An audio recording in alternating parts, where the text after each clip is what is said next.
새날을 여는 새벽 말씀 나눔입니다. 오늘은 2024년 7월 8일 월요일이고 말씀을 전하는 저는 강민 목사입니다.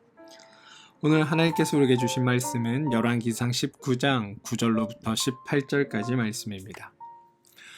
엘리야가 그곳에 굴에 들어가 거기서 머물더니 여호와의 말씀이 그에게 임하여 이르시되 엘리야야 내가 어찌 여기 있느냐. 그가 대답하되 내가 만군의 하나님 여호와께 열심히 유별하오니 이는 이스라엘 자손이 주의 언약을 버리고 주의 제단을 헐며 칼로 주의 선지자들을 죽였으며오며 오직 나만 남았거늘 그들이 내 생명을 찾아 빼앗으려 하나이다.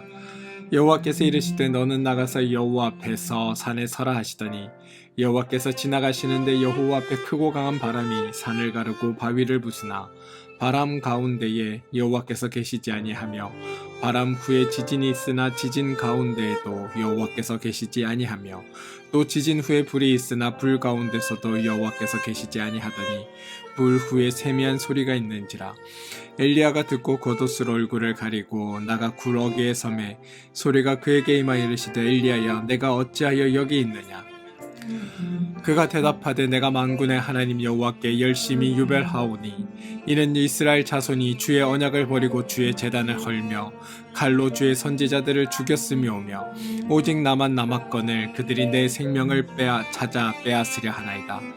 여호와께서 그에게 이르시되 너는 내 길을 돌이켜 광야를 통하여 다메섹으로 가서 이르거늘 하사엘에게 기름 부어 아람의 왕이 되게 하고 너는 또 nim시의 아들 예후에게 기름을 부어 이스라엘의 왕이 되게 하고 또 아벨무홀라 사밧의 아들 엘리사에게 기름을 부어 너를 대신하여 선지자가 되게 하라. 하사엘의 칼을 피하는 자를 예후가 죽일 것이요 예후의 칼을 피하는 자를 엘리사가 죽이리라. 그러나 내가 이스라엘 가운데에 7,000명을 남기리니 다 바알에게 무릎 꿇지 아니하고 다 바알에게 입맞추지 아니한 자니라. 열왕기상 19장 9절로부터 18절까지 말씀입니다. 19장 9절부터는 엘리야가 호렙에 도착한 상태로 전개되는 내용입니다. 엘리야가 갈멜산에서 내려왔을 때 아합 왕의 아내인 이세벨이 엘리야를 기다리고 있었습니다. 이세벨이 기가 꺾인 것이 아니라 정반대로 이세벨은 독이 올라 있습니다. 갈멜산 사건이 있기 전에도 이세벨은 위풍당당했는데 거기에 독까지 올라 이제는 아무도 그녀를 막을 수 없습니다. 이럴 때는 도망가는 게 상책입니다. 그래서 엘리야는 도망합니다. 이때 엘리야는 한편으로는 이세벨이 두려웠지만 또 다른 한편으로는 현재의 상황이 엘리야 스스로에게 납득이 되지 않았습니다. 왜냐하면 분명 갈멜산에서 하나님이 승리하셨습니다. 그렇다면 지금보다 더 분명한 결과가 나왔어야 합니다. 신들의 능력을 입증하는 시험에서 바알의 선지자들이 하나님께 졌습니다. 하나님이 이겼습니다. 하나님이 이겼다면 하나님의 권세가 위력을 펼쳐야 합니다. 이세벨이 아무리 독을 품고 덤벼도 하나님이 이세벨을 제압해 주셔야만 하는 겁니다. 그동안 기고만장했던 이세벨도 하나님의 능력 앞에서 위세가 한풀 꺾여야 하고 하나님의 위엄 앞에 모든 사람들이 무릎 꿇어야 하는 상황입니다. 그런데 결과는 정반대입니다. 하나님이 이세벨의 길을 꺾어주지 않았습니다. 그 순간 엘리야는 이세벨에 대한 두려움이 예전보다 배가 되었고 그가 할 일이란 주랭랑을 치는 것뿐이었습니다. 그리고 그 주랭랑 결과 이렇게 호렙까지 도망온 엘리야가 지금 하나님 앞에 대들며 하는 말이 10절인 겁니다. 그가 대답하되 내가 만군의 하나님께 열심히 유별하옵사오니 이는 이스라엘 자손이 주의 언약을 버리고 주의 제단을 헐며 칼로 주의 선지자들을 죽였으며오며 오직 나만 남았거늘 그들이 내 생명을 찾아 빼앗으려 하나이다. 지금 엘리야에게 가장 이해하기 힘든 것, 가장 납득하기 어려운 것, 가장 견디기 어려운 것은 자기 열심에 대한 하나님의 무반응입니다. 엘리야의 말 중에 핵심이 되는 내용이 있는데요. 내가 만군의 하나님 여호와께 열심히 유별하오니라는 말입니다. 이 말은 단순히 열심을 내었다라는 표현 정도가 아닙니다. 이 문장을 히브리어 문장으로 보면 동사 자체가 강조형을 사용합니다. 그런데 동사 자체만 강조형을 사용한 것이 아니라 그 앞에 이것을 강조하는 또 다른 강조의 표현을 한 번 더 사용함으로써 최대한 할 수 있는 최대한의 강조를 이 문장 안에서 하고 있다는 겁니다. 그래서 다시 말하면 엘리야는 내가 여기서 한 게 하나님께 열심을 낸 게 하나님 앞에 유별한 게 내 최선이고 내가 할 수 있는 모든 것을 다해 내가 하나님 앞에 특별히 유별하였는데 라는 의미입니다. 온통 엘리야는 지금 자신이 한 일, 자신이 벌인 기적의 결과를 지금 생색내고 있는 겁니다. 머릿속에 자신이 그때 일으켰던 놀라운 일들에 대한 기억으로 사로잡혀 있는 중입니다. 그러다 보니 지금의 상황이 도저히 받아들여지지 않습니다. 내가 이런 것들을 했고 내가 저런 것들을 했고 내가 이런 일들을 이루었는데 내가 한 일과 내가 벌인 기적의 결과가 지금 이렇게 도망하는 것이라고, 이게 다라고? 고작? 이게 지금 엘리야의 심정입니다. 그런데 여러분, 엘리야가 한 게 무엇입니까? 사실 다 하나님께서 하신 일 아닙니까? 그럼에도 불구하고 엘리야는 하나님의 방식으로 생각하고 있는 것이 아니라 죄된, 다시 말해 하나님을 알지 못하는 우리가 가지는 사고의 한계를 보여주고 있는 중입니다. 실제로 하나님이 자신을 찾아왔고 하나님이 자신이 누구인지를 알게 하셨으며 하나님이 일하셨고 하나님께서 행하셨는데 엘리야는 하나님이 행하시고 일하신 것보다 온통 내가 행한 것에 생각을 집중하고 있습니다. 하나님이 불렀어도 내가 순종하지 않았으면 그만 아닌가? 하나님이 불을 내리셨어도 내가 갈멜산에서 여호와를 부르지 않았더라면 그런 일조차 일어나지 않았던 것 아닌가? 내가 아합에게 말했고 내가 바알 선지자들을 모으게 했고 내가 불을 내리게 해달라고 말을 했고 등등등등. 지금 엘리야는 온통 내가 무엇을 했다, 내가 어떤 일을 일으켰다라는 것에 대한 생각으로 가득 차 있습니다. 게다가 평온한 시기에 일을 한 것도 아니라 아합과 이세벨에게 살기가 등등한 그 시기에 내가 행한 이 일은 결코 쉬운 일이 아니었는데 이렇게 내가 열심을 내었다면 당연히 이 열심에 대한 결과, 상이 나에게 와야 하고 상대방을 제압하는 승리가 나의 것이 되어야 하는 것 아닌가. 이게 엘리야의 생각입니다. 그런데 여러분, 이런 엘리야의 이야기는 지금 우리가 하나님을 향해 말하고 싶은 혹은 말하는 이야기가 아닙니까? 지금 엘리야가 가장 원하는 것은 하나님의 능력, 하나님의 권세, 하나님의 승리입니다. 당장이라도 불을 내려 송아지 제물만 태우는 것이 아니라 이세벨, 아합을 불태우는 것, 바알과 아세라를 불태우는 것, 이게 엘리야가 원하는 승리입니다. 하나님의 대적들이 모두 몰아내는 것, 이게 엘리야가 바라는 것이었습니다. 하나님도 승리자가 되어야 하시고 당연히 나도 승리자가 되어야 하는 것. 그런데 하나님은 이러한 엘리야의 주장에 다음과 같은 반응을 보이십니다. 하나님은 엘리야의 탄식을 들으셨습니다. 그리고 행하신 일이 11절과 12절입니다. 너는 나가서 여호와 앞에서 산에 서라 하시더니 여호와께서 지나가시는데 여호와 앞에 크고 강한 바람이 산을 가르고 바위를 부수나 바람 가운데 여호와께서 계시지 아니하며 바람 후에 지진이 있으나 지진 가운데에도 여호와께서 계시지 아니하며 또 지진 후에 불이 있으나 불 가운데서도 여호와께서 계시지 아니하더니 불 후에 세미한 소리가 있는지라. 여러분, 크고 강한 바람이 불기 시작했을 때 아마도 엘리야는 너무나 신이 났을 겁니다. 바로 이거야. 내가 원하는 것이 바로 이거야. 이대로 바알도 아세라도 치고 아합도 이세벨도 다 날려버립시다. 하나님 만세라고 만세를 불렀을 겁니다. 산을 가르고 바위를 부수는데 그래, 이렇게 하나님께서 역사하셔야지 라며 속이 후련했을 겁니다. 그동안 이세벨이 자기를 죽일까봐 두려웠던 마음도 다 사라지고 당장 이 힘을 가지고 이세벨을 만나러 되돌아가고 싶었을 겁니다. 아합의 왕궁을 가르고 이세벨의 세력을 부수어버리길 엘리야는 바랬을 겁니다. 그런데 성경은 여호와께서 그 바람 가운데 계시지 않았다라고 말합니다. 하지만 실망하긴 조금 이릅니다. 바람 후에 지진이 일어났기 때문입니다. 바람보다 땅을 직접적으로 갈라버리는 이 힘은 바알 신전과 아세라의 신전을 통째로 무너뜨릴 것 같습니다. 이 힘이라면 아합과 이세벨의 왕궁도 무너뜨리고 그 갈라진 땅의 틈으로 아합과 이세벨과 그를 추정하는 모든 이들을 빠뜨려 하나님의 완벽한 승리의 노래를 부를 수 있을 것 같았습니다. 그런데 성경은 이런 지진 가운데도 여호와께서 계시지 않았다라고 말합니다. 이제 더 큰 힘이 나타나는가 싶을 때 불이 등장합니다. 그런데 불이 등장하자 엘리야는 자신의 기대가 무너지는 느낌을 받습니다. 왜냐하면 불은 이미 나타난 적이 있는 것이기 때문입니다. 갈멜산에서 불이 내렸습니다.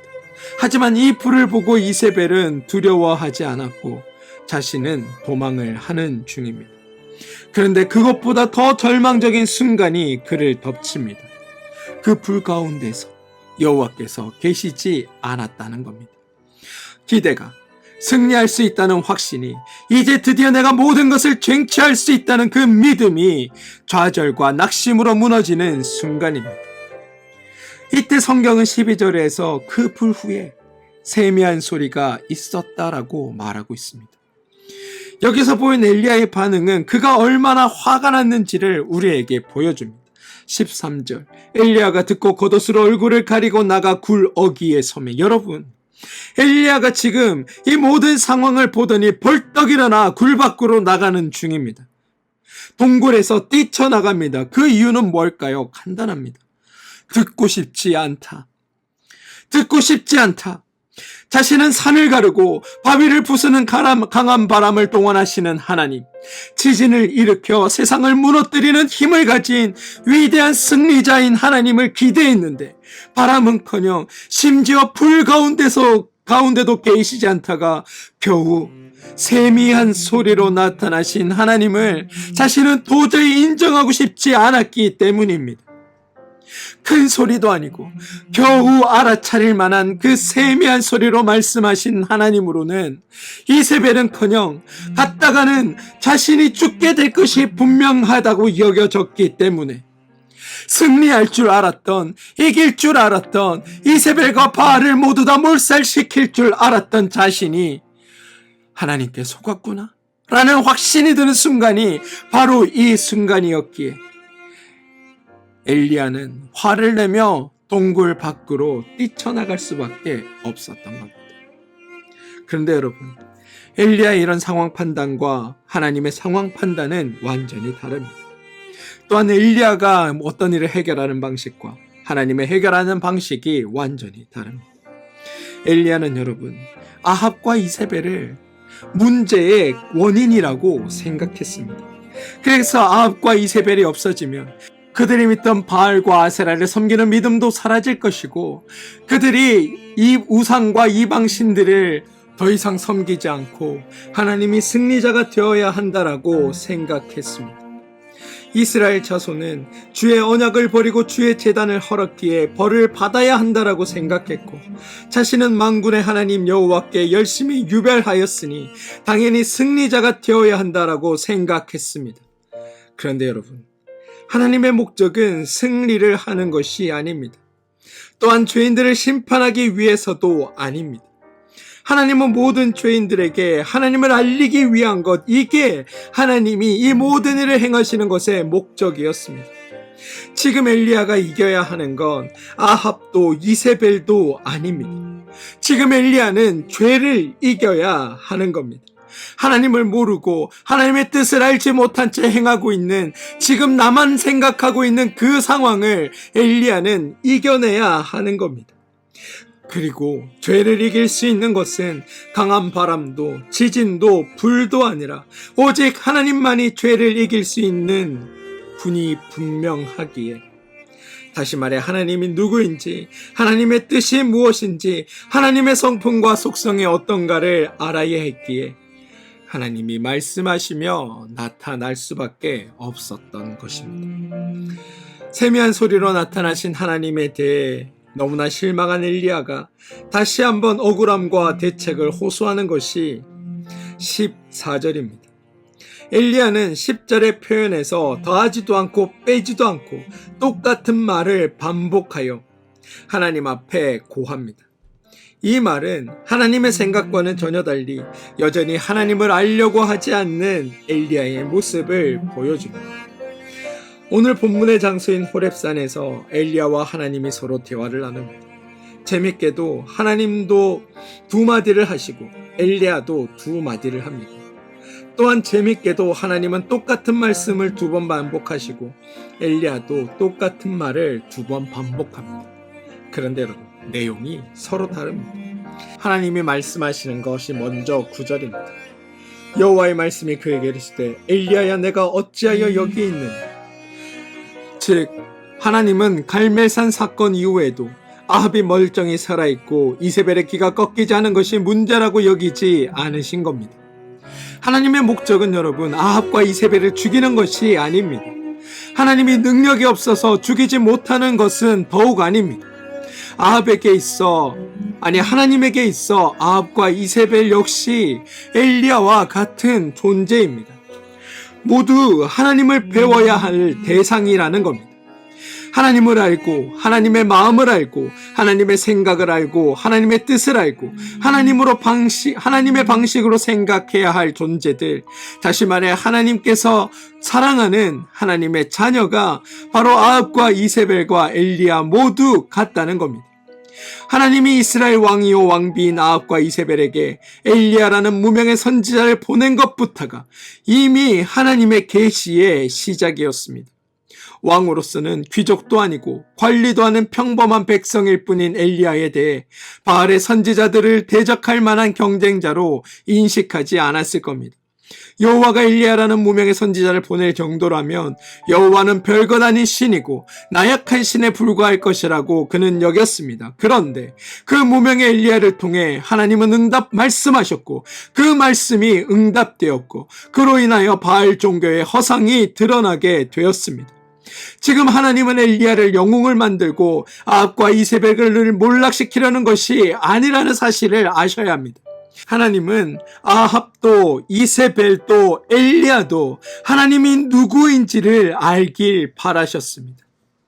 여호와가 이스라엘의 참된 주인이며 하나님의 손에 이스라엘이 달려있음을 뿐만이 아니라 세상 모두가 하나님 손아귀에 달려있음을 너희가 알아야 한다. 너희의 하나님 된 나 여호와는 창조주이며 세상 모든 것의 능력과 권세를 가진 유일한 하나님이다. 하나님은 그 사실을 이스라엘 백성들 아합도 엘리야도 이세벨도 다 알기를 바라셨다는 겁니다. 사실 이세벨이 여전히 득세하고 독이 올라 엘리야를 죽이려고 하는 것, 이건 하나님 입장에서는 전혀 놀랄 것도 아닙니다. 게다가 하나님이 감당하지 못할 상황은 더더욱 아닙니다. 하나님은 도리어 주례랑을 친 엘리야가 안타까우십니다. 먹을 것이 없어 죽을 것 같은 상황에서 살려주시고 아예 죽은 여인의 아들도 살려내시는 그 모습을 통해 하나님이 모든 생명의 주인 되신다는 사실을 알려주셨는데 여전히 그는 그 하나님을 알지 못하고 외국으로 가장 멀리 도망쳐 가다 죽여달라는 소리만 해대는 엘리야를 보며 너무나 안타까운 마음을 품고 계신 겁니다. 그래서 안타깝고 속상하셔서 하는 말씀이 엘리야야 내가 어찌하여 여기 있느냐라는 말인 겁니다. 이제 엘리야가 대답할 차례입니다. 그런데 엘리야 역시 하나님을 알지 못하고 죄가 무엇인지 알지 못했습니다. 잠깐 하나님에 대해 배우긴 했지만 여전히 과거의 사고방식을 벗어나지 못하고 있습니다. 그러니 자신의 처한 상황이 도무지 이해가 안 되고 자기를 부르고 보내신 하나님이 이해가 되지 않아 억울해합니다. 그리고 답답하며 원망하듯 한 말이 14절 다시 자신의 열심을 강조하는 것이었다는 겁니다. 이제 두 번째 대화로 넘어갑니다. 하나님께서 엘리야의 이야기를 들으시고 그런 엘리야에게 하나님께서 다음과 같이 응답하십니다. 이세벨을 두려워하는 엘리야, 세미한 소리로 나타난 하나님을 무기력하게 생각하는 엘리야에게 하나님이 하시는 대답이 15절과 18절입니다. 15절 16절입니다. 여호와께서 그에게 이르시되 너는 내 길을 돌이켜 광야를 통하여 다메섹으로 가서 이르거든 하사엘에게 기름을 부어 아람의 왕이 되게 하고 너는 또 님시 아들 예후에게 기름을 부어 이스라엘의 왕이 되게 하고 또 아베 무홀라 사밧의 아들 엘리사에게 기름을 부어 너를 대신하여 선지자가 되게 하라. 엘리야는 이스라엘 왕과 왕비인 아합과 이세벨을 두려워하고 있는데 하나님은 느닷없이 다메섹으로 가서 하사엘에게 기름 부어 아람의 왕이 되게 하고 님시 아들 예후에게 기름을 부어 이스라엘의 왕이 되게 하라고 하십니다. 하나님의 말씀을 이해하기 위해 예를 들어보면 아들이 기름 많이 먹는 낡은 차를 타면서 아버지한테 아버지 저 이번 달 기름값이 없어서 그러는데 기름값을 좀 보태주십시오 라고 이야기하니까 아버지가 그 얘기를 듣고 아예 새 차를 사서 아들에게 주는 모양새입니다. 엘리야로서는 이스라엘 왕을 바꾸고 주변 나라의 왕을 바꾸는 것은 아예 상상도 못할 일입니다. 엘리야가 바랬던 건 지금 저 악한 아합과 이세벨이 하나님 손에 고꾸라지는 것이었습니다. 그런데 하나님이 행하시는 일은 아예 그 정도가 아니라 새로운 왕을 이스라엘 가운데 세우시겠다고 엘리야에게 응답하고 계신 겁니다. 또한 하나님께서 응답하는 대답이 18절입니다.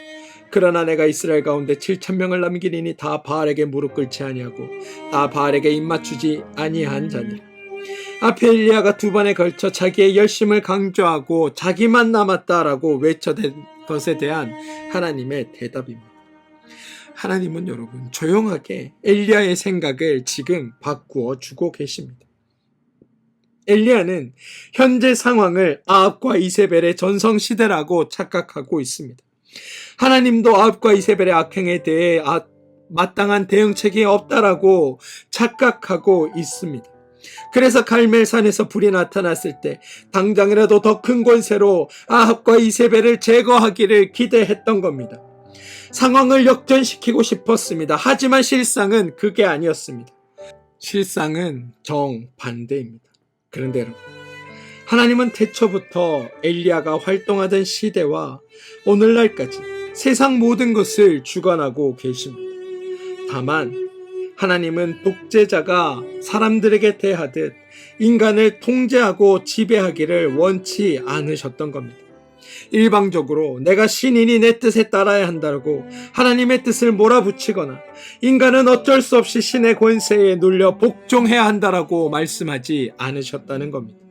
그걸 원하신 게 아니었다는 겁니다. 창세기부터 여호수아서까지 하나님은 먼저 하나님을 계시하셨지만 우리가 배우지 않았습니다. 그래도 하나님은 우리를 품으시고 우리를 견뎌주시며 우리 스스로 하나님의 옳음을 깨닫게 하시고 우리가 하나님 앞으로 나오기를 기대하고 계신 중입니다. 그렇기 때문에 갈멜산에서는 아합에게, 호렙산에서는 엘리야에게 하나님이 어떤 분인지를 알리고 계시다는 사실입니다. 사랑하는 성도 여러분, 여러분은 혹시 다른 사람을 이길 수 있는 종교를 원하시고 다른 사람을 제압할 수 있는 능력과 권세를 원하십니까? 하지만 우리 기독교에서 영적인 전투라는 용어를 사용하고 선한 싸움이라는 용어를 사용한다고 해서 우리가 싸워야 할 대상이 사람이라는 것은 아니라는 것을 여러분이 기억하시기 바랍니다. 전투의 대상, 싸움의 대상은 다른 사람이 아니고 타 종교인도 아니고 오직 죄라는 사실을 기억하시기 바랍니다. 하나님의 뜻도 하나님의 마음도 하나님의 생각도 알지 못하는 바로 그 상태가 우리가 싸워야 할 영적 전투의 자리라는 것을 기억하시기 바랍니다.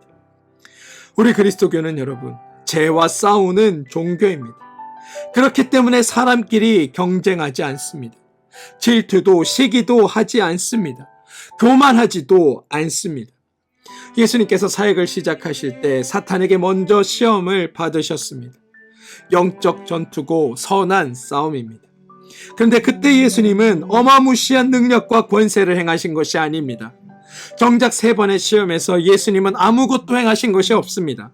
사탄의 미혹, 사탄의 시험이 그릇되고 잘못된 것임을 아시고 정확하게 지적하시며 오직 하나님의 기준과 하나님의 마음과 하나님의 원리과 하나님의 개념과 하나님의 인식을 유지하고 계신 것 뿐이었습니다. 그게 영적 전쟁의 본질이며 선한 싸움에서 승리하는 유일한 길이라고 성경은 우리에게 말하고 있습니다. 여러분, 하나님을 아시고 하나님의 마음과 기준으로 행하셔서 우리가 지금 하고 있는 선한 싸움, 영적 싸움에서 승리하시고 죄를 이기고 날마다 하나님의 자유와 평안과 행복 속에 늘 복되게 살아가는 여러분들 되어주시길 주님의 이름으로 축원드립니다. 함께 기도하겠습니다. 주님, 우리가 하나님을 바로 알기를 원합니다. 엘리야처럼 이기고 승리하는 것보다 중요한 것은 하나님을 아는 것임을 깨닫게 하시고 주님을 알아가는 복된 일들이 우리 가운데 있게 하여 주시옵소서. 예수님의 이름으로 기도합니다. 아멘.